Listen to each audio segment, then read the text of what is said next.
आज के इस वीडियो में हम बात करेंगे जड़ी बूटी द्वारा निर्मित सफेद ताम्र की। रसायन के अंदर दो प्रकार से धातुओं की शुद्धि और भस्म का निर्माण किया जाता है। पहले तो एक पाषाण द्वारा, जैसे कि गंधक, संख्या जैसे पाषाणों की मदद से धातुओं को भस्म किया जाता है, और दूसरा वनस्पति के योगों से भी किया जाता है। तो आज के इस वीडियो में हम वनस्पति द्वारा सफेद ताम्र का निर्माण देखेंगे। हमें करीब 2.5 साल पहले यह बनाया हुआ था, तो सोचा आप लोगों के सामने इस प्रयोग को रख दूं।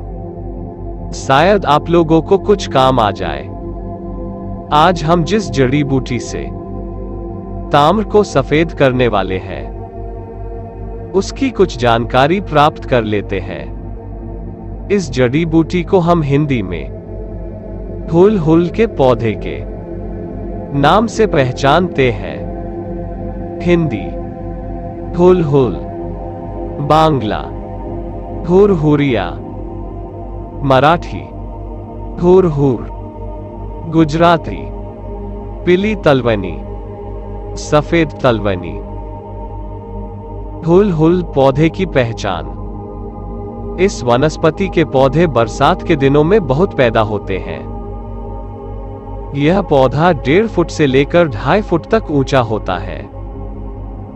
यह पौधा नीचे से एक डंडी में सीधा बढ़कर ऊपर झूमर के समान अनेक शाखाओं में फैल जाता है। इसके सारे पौधे पर सफेद रंग का चिकना रुआ होता है। इसके पत्तों में एक प्रकार की हींग के समान गंध आती है। इस पौधे के नीचे के भाग में 5 और ऊपर के भाग में 3 पत्ते आते हैं। इसके फूल पीले और सफेद रंग के होते हैं।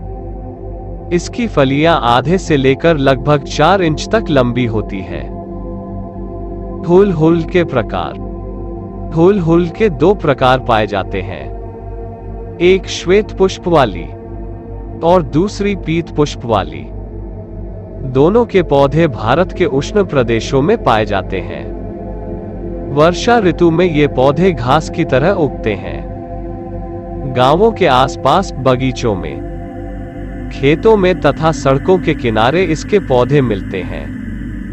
गुण कर्म की दृष्टि से दोनों ही प्रकार के हुल प्रायः मिलते जुलते हैं तथा एक दूसरे के प्रतिनिधि के रूप से ग्राह्य हैं।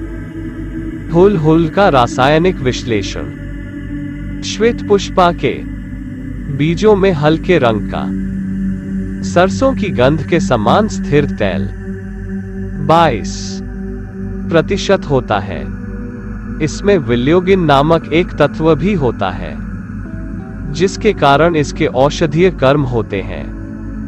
पीत पुष्पा के बीजों में स्थिर तैल 36% तथा विस्कोसिन नामक तत्व पाया जाता है।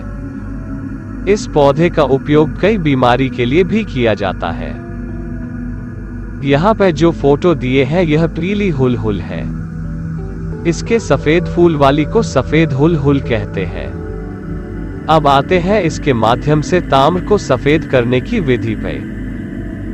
पहले तो आप ताम्र के पोस्ट कार्ड जितना पतला पतरा बनाएं, फिर हुल का पौधा लेकर उसकी लुगदी बनाएं। इस लुगदी को 2 दिए लेकर उसमें आधी लुगदी नीचे रखें और उसके ऊपर ताम्र का पतरा रखें। ऊपर बची हुई लुगदी को रखकर दूसरा दिया ऊपर रख दें और कपमीट कर दें। फिर इसको 2 किलो उपलों की आग दे दें। अगर एक बार में ना हो तो यही क्रिया 2 या 3 बार करें, जब तक ताम्र सफेद नहीं होता।